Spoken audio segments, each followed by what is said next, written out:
नमस्कार. नमस्कार. आपलं स्वागत आहे आयकॉन स्टील प्रस्तुत बिल्ड आयकॉन या उपक्रमामध्ये. आज आम्ही आलो खामगावमध्ये आणि माझ्या सोबत आहेत इंजिनियर पल्लवी इंगळे. असं म्हणतात की एक महिला दोन घरं जोडत असते एका अर्थानं. जेव्हा तिचं लग्न होतं तेव्हा ती दोन घरं जोडते. पण माझ्या शेजारी आता जी महिला बसलेली आहे ज्यांच्या सोबत आम्ही बिल्ड आयकॉन या प्लॅटफॉर्मवर गप्पा मारणार आहे, ती घरं उभारते, ती अनेकांचे कुटुंब उभारते एका अर्थानं, म्हणून एका लोकांचं स्वप्न साकार करते. अशी एक स्त्री शक्ती माझ्या समोर आहे. तर त्यांच्याशी आज बिल्ड आयकॉन या प्लॅटफॉर्मवर आम्ही गप्पा मारणार आहोत.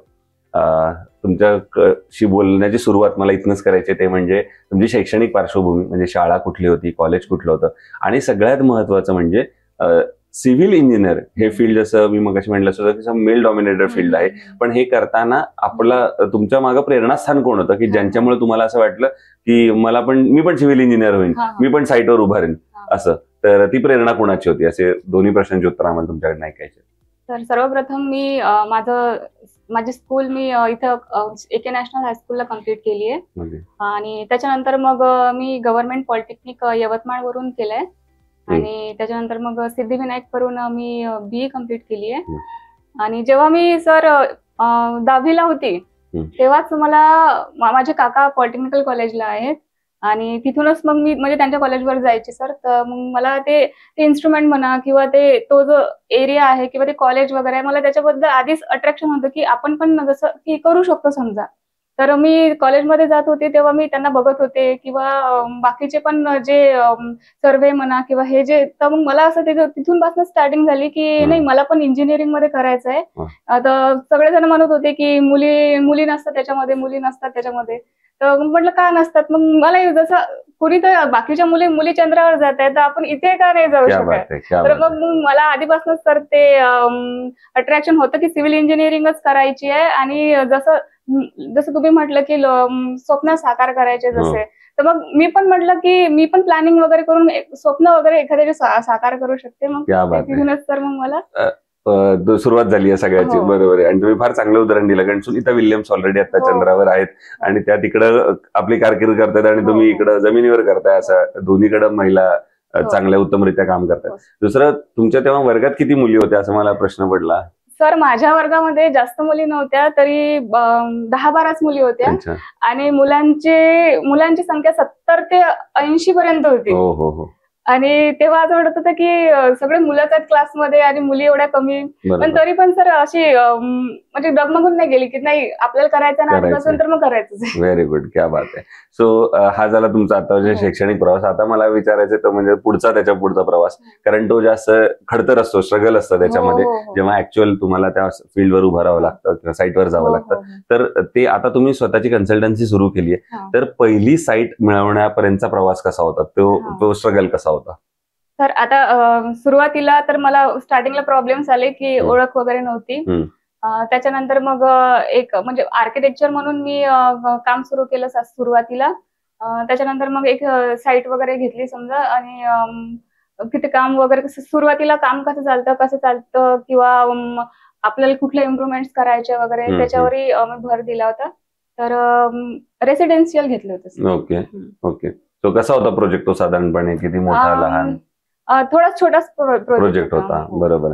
पण माझ्या मते असं का आम्ही इतके इंटरव्ह्यू घेतले, इंजिनियरशी पण बोलतो, तेव्हा असं वाटतं त्या महिलेला चांगलं घर समजू शकतं की कसं बांधलं पाहिजे, त्यातल्या अडचणी काय आहेत. आणि माझ्या मते तुम्ही असल्यामुळे तुम्ही जास्त क्लायंटला चांगल्या रीतीने सांगू शकता घरातल्या कशा सोयी सुविधा असाव्यात. बरोबर. दुसरं, काम करताना तुम्हाला असं कधी वाटलं की लोक एक महिला म्हणून सॉफ्ट कॉर्नर मिळतो का? लोक आपली थोडी गंमत बघतात की हिला जमते का बघूया आता? हो सर, पहिल्या वेळेस तसंच बघतात की खरंच मुलीला जमते की नाही. पहिले तर त्यांचं तेच असते की कशी करते. पण जेव्हा एक्झॅक्टली आपण करतो समजा, त्याच्यानंतर कळतं की जेव्हा ते एक्झॅक्ट त्यांना आवडतं की नाही आम्हाला असंच हवं होतं की अशीच प्लॅनिंग हवी होती, ते जेव्हा त्यांना आवडतं मग ते त्याच्यावरून समजून जाईल की नाही हे मुलगी करू शकते. क्या बात आहे. सो आता काही टेक्निकल प्रश्नांवर येऊया. त्यातला पहिला प्रश्न असा आहे की म्हणजे जेव्हा तुम्ही आता शिकलात, इंजिनिअरिंग वगैरे करतो आपण, थेरॉटिकल नॉलेज घेतो आणि आता प्रॅक्टिकल जेव्हा इम्प्लिमेंट करण्याची वेळ येते, तेव्हा पहिला मुद्दा येतो तो म्हणजे कामगारांचा. आणि त्यामध्ये अकुशल कामगारांचं प्रमाण या इंडस्ट्रीमध्ये फार मोठं आहे. अनस्किल्ड लेबर आपण ज्याला म्हणतो.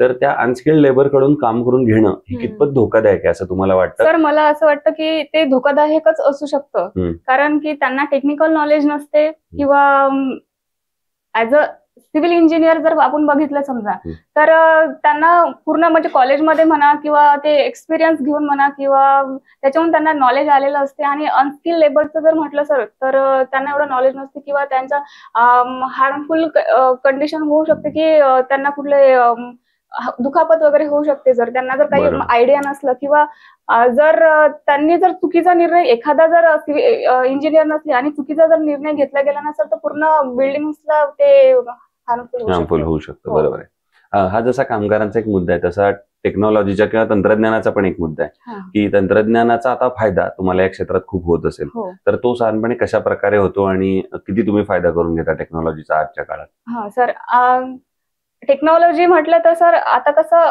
आधीचे जे होते समजा इंजिनियर, आधी एवढे म्हणजे इंजिनियर ठीक आहे, जसं घर बांधायचं तसं आधी बांधून टाकत होते. आता कसं जर नॉलेजचा उपयोग करा, समजा आधी प्लॅनिंग केली आपण किंवा प्लॅनिंग नुसार घर आपण बिल्डअप करत गेलो होतो, फ्लोअर आपण आपल्या पद्धतीने बांधू शकतो, किंवा त्या टेक्नॉलॉजीचा वापर जसं की ऑटोकॅड असते समजा, किंवा अजून 3D मॅक्स असते, किंवा आपण 3D घेतले समजा तर आपण बघू शकतो की कशा टाईपचं आपण घर बांधू शकतो, किंवा आधीच आपण त्याची प्लॅनिंग होऊन जाते टेक्नॉलॉजीच्या माध्यमातून. बरोबर आहे.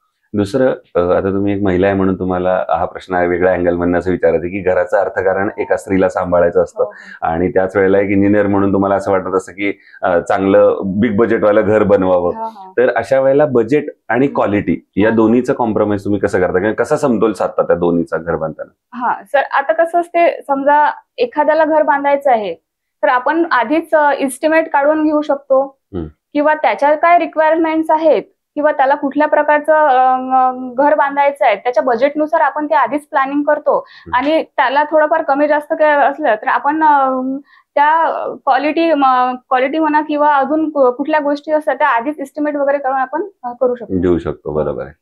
पुढचा प्रश्न असा आहे एक वेगळ्या अँगल मधनं की तुम्ही एक परत मी तुम्हाला याचा उल्लेख करतोय कारण तुम्ही महिला आहात म्हणून, तुम्ही महिला आहात, एक इंजिनियर आहात आणि इथल्या मूळच्या रहिवाशी आहात. अशा तिन्ही अँगल मधनं मला पुढच्या प्रश्नाचं उत्तर हवंय, ते म्हणजे बुलढाणा जिल्ह्याच्या विकासाचं विजन असं जर विचारलं तर तुम्हाला काय वाटतं की पुढच्या 10-15 वर्षामध्ये एक इंजिनियरच्या नजरेतून कुठल्या क्षेत्रांवर आता काम करण्याची गरज आहे? जर बुलढाणा जिल्ह्याला पुण्या मुंबई सारखं पुढे न्यायचं असेल तर कुठल्या गोष्टींवर आता लक्ष दिलं पाहिजे? सर, मला असं वाटतंय की आता हा आपण विलेज बस कन्सिडर करतो थोडाफार, कारण हा एरिया मोठ्या सिटीमध्ये कनेक्टेड होत नाहीये. तर मग हा जो एरिया आहे हा मोठ्या सिटीमध्ये कनेक्ट व्हायसाठी आपण रोड कन्स्ट्रक्ट करू शकतो. ठीक आहे, जेव्हा रोड कन्स्ट्रक्ट होतील तेव्हा कम्युनिकेशन चांगल्या प्रकारे होईल आणि या विलेजची पण म्हटलं तर आपण ग्रोथ होऊ शकते असं मला वाटतं. बरोबर. पण अशा वेळेला शासन कशा प्रकारे मदत करेल या तुमच्या विजनला, असं तुम्हाला शासनानं काय पावलं उचलली पाहिजेत? तर त्यांनी प्रत्येक गोष्टीचा विचार करायला पाहिजे की ग्रोथ प्रत्येक, आता दुसऱ्या याच्यामध्ये म्हटलं की दुसऱ्या देशांमध्ये वगैरे म्हटलं समजा, तिथली प्रोग्रेस बघून आपला पण देशाचा विकास व्हायला पाहिजे. तर त्या पद्धतीने किंवा तिथल्या काय टेक्नॉलॉजीज आहे त्या आपल्या एरियामध्ये आल्या पाहिजे, हा शासनाने विचार केला पाहिजे. त्याच्यानुसार आपली ग्रोथ होईल असं मला वाटतं. बरोबर. पुढचा प्रश्न असा आहे की आता तुम्ही काम करताय, जेव्हा मी तुम्हाला म्हटलं मगासपासून, तेव्हा जेव्हा पहिल्या प्रोजेक्टवर काम केलं असेल तर असा एखादा प्रसंग आव्हानाचा की अचानक एखादं आव्हान आलं, एखादा प्रॉब्लेम आला, अडचण आली आणि त्याच्यावर तुम्ही कशी मात केलीत, असा एखादा प्रसंग आठवतोय का? सर, कसं आहे, आता समजा एखादा आपण साईट घेतली आणि तिथे समजा वर्कर्स कमी असले किंवा काही प्रॉब्लेम्स क्रिएट झाले समजा, तर आपण लगेच एखाद्याची मदत घेऊन किंवा आपल्याला काही त्याबद्दल नॉलेज नसलं समजा तर लगेच सुपरविजन जे असतात किंवा जे आपल्या कॉन्टॅक्ट मध्ये असतात आपण त्यांच्याशी लगेच कॉन्टॅक्ट करून त्यांना समजा बोलावून वगैरे आपण त्यांच्याशी इंटरॅक्ट करून तो प्रॉब्लेम सॉल्व्ह करू शकतो सर, जर लॅक ऑफ नॉलेज असेल. बरोबर. दुसरं असं विचारायचं, कन्स्ट्रक्शन मध्ये स्टील आणि सिमेंट हे दोन महत्वाचे घटक असतात. तर जेव्हा आपण कन्स्ट्रक्शनसाठी तुम्ही आता स्टील सिलेक्ट करत असाल, कस्टमरला सांगत असाल हे स्टील घेतलं पाहिजे, तेव्हा त्या स्टील मधले कुठले पॅरामीटर्स तुम्ही बघता, कुठले क्वालिटी बघता आणि मग ठरवता की हे स्टील निवडलं पाहिजे? आता सर स्टीलचं बघायचं झालं तर आपण त्याची स्ट्रेंथ बघू शकतो की कुठले ग्रेड्स आपण त्याच्यामध्ये यूज करत आहे, स्ट्रेंथ, क्वालिटी, किंवा ते किती कॅपेबल स्ट्रॉंग आपण बघू शकतो. बरोबर आहे. आणि पुढचा प्रश्न म्हणजे आयकॉन स्टील बद्दल तुम्ही कधी ऐकलंय किंवा कधी काम केलंय त्यांच्यासोबत किंवा कुठल्या कन्स्ट्रक्शन मध्ये आपल्या वापरले? तर मी ऐकलेलं आहे बऱ्याच आयकॉन बद्दल की स्ट्रेंथ जास्त आहे सर त्याची, किंवा ते ड्युरेबल आहे, मी ऐकलेलं आहे. ओके. आणि आता शेवटचा प्रश्न म्हणजे या क्षेत्रात जे तरुणी इंजिनियर्स असे येतात असं मी म्हणेन, कारण की इंजिनियर्सपेक्षा मुलींचं प्रमाण आहे वाढावं, यासाठी तुम्ही काय त्यांना एक सिनियर म्हणून आणि एक मैत्रीण म्हणून काय सल्ला द्याल त्यांना या फील्डमध्ये पहिलं पाऊल टाकण्यापूर्वी? सर प्रत्येक वेळी काय होतं ना की प्रत्येक मुलीला अशी भीती राहते की फील्डमध्ये सगळेच मुलं असतात किंवा पुरुषच असतात की मुली काही करू शकत नाही. हा प्रत्येक मुलीला प्रश्न असतो आणि त्या प्रत्येक घरातल्या असं घरच्यांचा बी असं हे माइंडसेट झालेला असतो की मुलगीच जाईल तिकडे, मग हे कशी काय करू शकणार, मग या मुलांसोबत कशी राहील. पण मग त्या मुलीचं जर इच्छा असेल की नाही मला करायचं आहे, आता प्रत्येक वेळी आता कसं असते सर की गव्हर्नमेंट एक्झाम वगैरे देऊनही समजा त्या मुली त्या सिव्हिल मधून जसं PWD WRD जसे हे असतात, आपण गव्हर्नमेंट प्रिपरेशन देऊन एखाद्याला वाटलं की आपण साईट नाही करू शकत तर आपण गव्हर्नमेंटचं प्रिपरेशन करून त्याच्यावरून जाऊ शकतो. आणि असं नाही की बा प्रत्येकच मुलगी मी नाही करू शकणार. अरे करून तर बघा, केल्यावरच समजेल ना की आपण पण पुढे जाऊ शकतो, आपण पण करू शकतो. क्या बात आहे. तो तुमचे तर मनापासून आभार. आणि असं म्हणलं जातं की जिच्या हाती पाळण्याची दोरी तीच जगाचा उद्धार करी, पण जेव्हा तिच्या हाती अशी कॅडकॅमची दोरी येते आणि तेव्हा ती लोकांचे घरांचे स्वप्न साकार करी, असं म्हणलं पाहिजे तुमच्यासाठी. तर येणाऱ्या भविष्यात सुद्धा असेच आयकॉनिक प्रोजेक्ट तुमच्या हातून घडावेत, याच आयकॉन स्टील कडून मनपूर्वक शुभेच्छा. धन्यवाद. थँक्यू.